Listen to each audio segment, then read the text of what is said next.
And that, Jemba, is why humans adapted agriculture. There just aren't any other animals with the intelligence to domesticate another species.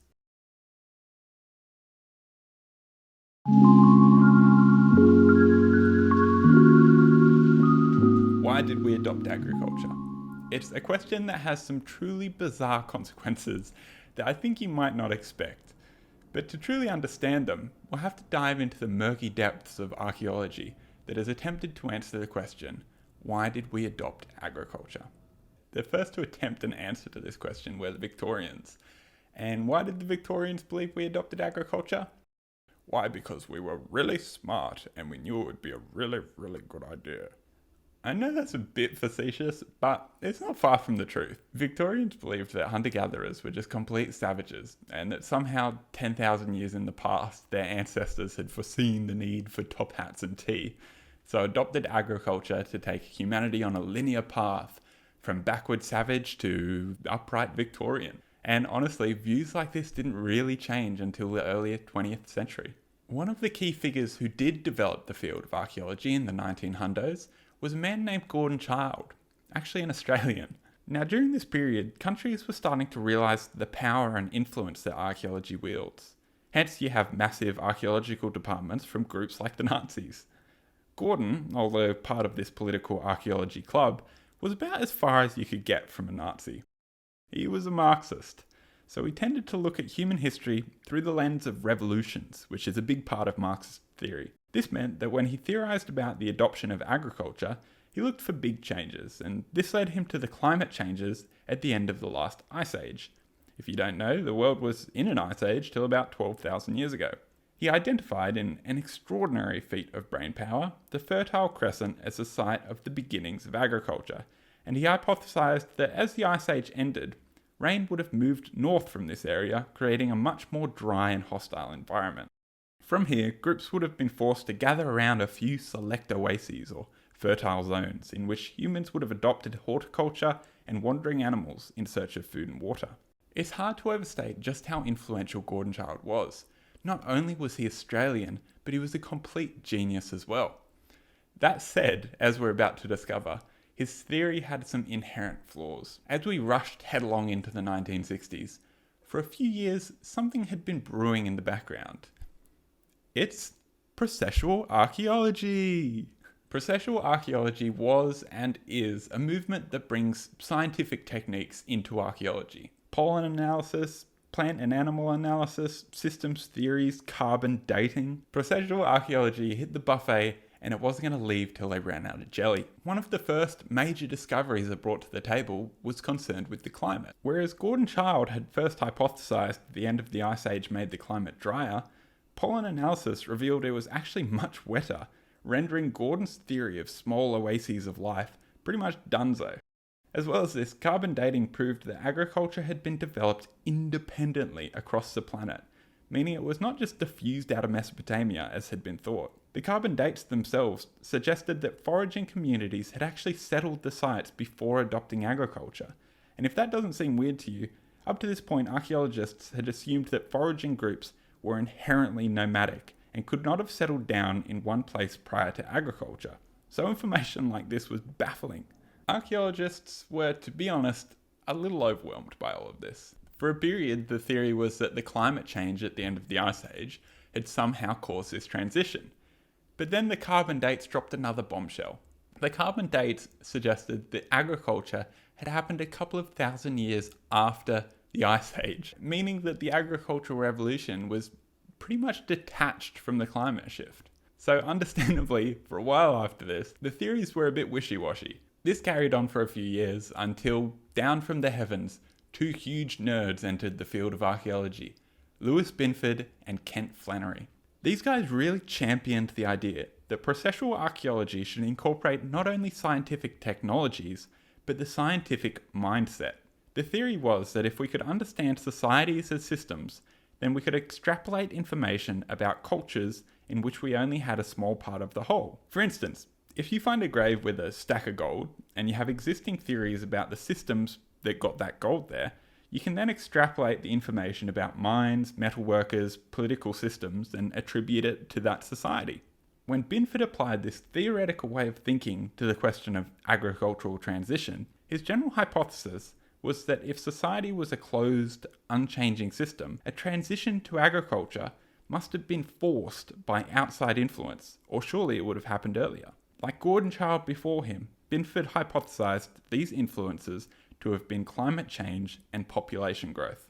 His general idea was that at the end of the Ice Age, people had settled down on coastal areas, a change that was allowed thanks to the warmer, wetter climate and a massive seafood.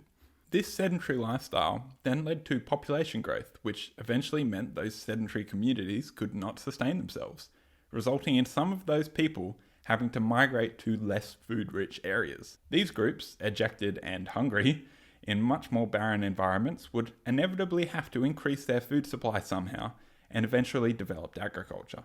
Now, this theory has got a lot of problems with it, but the general idea that people settled down on coastal areas at the end of the Ice Age is still at the core of a lot of modern work. As well as this was one of the first studies to acknowledge people probably didn't want to adopt agriculture. There's a multitude of evidence on just how rough it is to start out. For instance, this study found that cranium size was dramatically reduced in early farmers due to malnutrition, and studies like this demonstrated the overall productivity of farming was actually far less than hunter-gathering. There's still a very divisive argument about whether hunter-gathering was Garden of Eden or Hell on Earth, but in either case, it would have taken a lot of convincing to get you to switch. Just think about today if one of your mates tried to convince you that ganging bears was better than shopping at Woolworths. Not bloody likely. So processionalism did a great job, but throughout the 70s, a few big problems started to show, and this eventually evolved into a movement of its own called Post-Processionalism. Because you can't be an academic unless you can say you post something. The post-processionalist argument can be summed up in 4 words. People are not systems. The essential fault with processionalism is that if you see societies as closed off, predictable processes, you completely miss just how goofy individual humans are.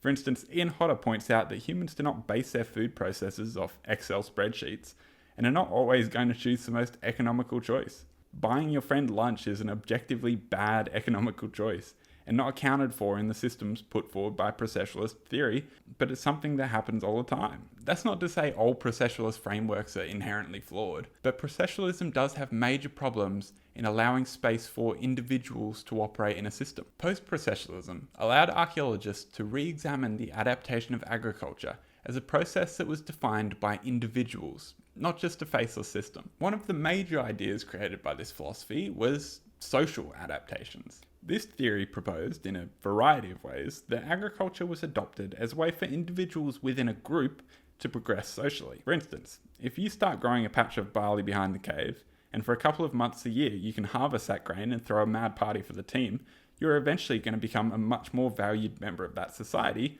which may have eventually evolved into political power structures which would rely on that very same agriculture. Just think about Rome.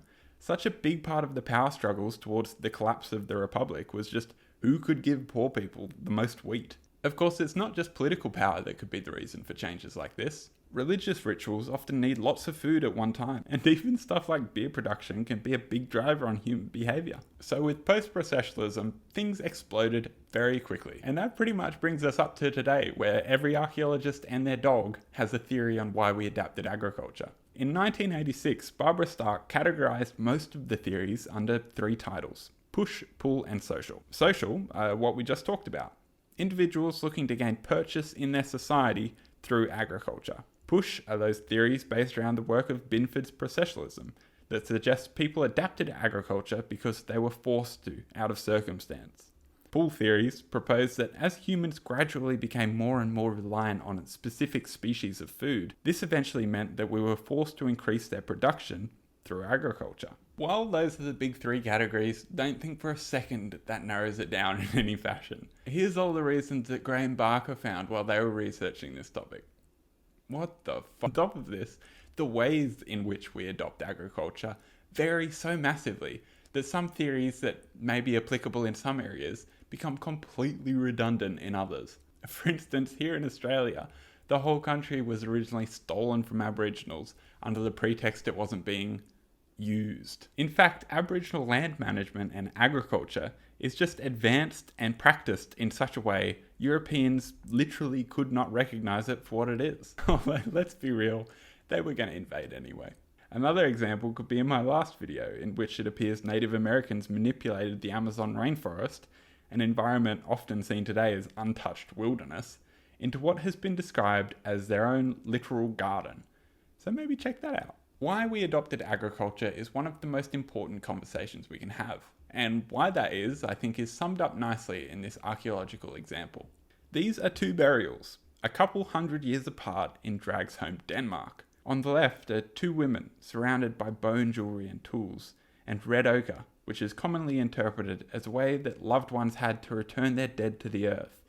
And it is a ritual that has been conducted in many foraging cultures for tens of thousands of years. Predictably, the analysis of their remains revealed that they had been hunter-gatherers. On the right lies a man buried only a few meters away, whose analysis suggests he was sustained by agriculture. His burial remains included ceramics, arrowheads, armor, a battle axe, flint weapons, over 60 amber pendants, and fire starters. These two burials, as far as we can tell, are from the same group of people. Nowhere in archaeology have I ever found such a ridiculous change over such a short period of time. We talk so much about how agriculture affects our environment, and it does in a big way, but what about the way it affects us? This is a study that looked to track the traits of hunter-gatherer religion. 100% of cultures examined in the sample group tested positive for animism, a trait that can be defined as seeing the whole of one's environment as animated. For instance, the spirit of a waterfall. The traits continue. 79% of cultures had belief in shamanism and an afterlife. 45% worshipped their ancestors. Only 39% had high gods, that's like boss level deities. And only 24% believed that their ancestors played an active role in their lives. And right at the bottom, only 15% believed high gods actually interacted with humans. Think about what we have today. It's literally the exact opposite. High gods are the defining attribute for religion for the past 9,000 years. And I'm guessing the last time you saw a nature spirit was in Studio Ghibli. So when exactly do we first start identifying this religious shift? Alongside the first signs of agriculture. A lot of these first high gods are sky gods, which suggests they may have first evolved as humans became more and more divorced from their environments and reliant on good weather for crops. Agricultural transition has changed not only our environment and our societies, but the fundamental nature of our spirit as well. Anyway, I'm going to leave it there, guys, because it's getting a little bit too real. But I am curious to see if you had your mind changed or if you've got a crazy theory of your own. Thanks so much for watching, guys. Please subscribe if you enjoyed, and have a lovely day.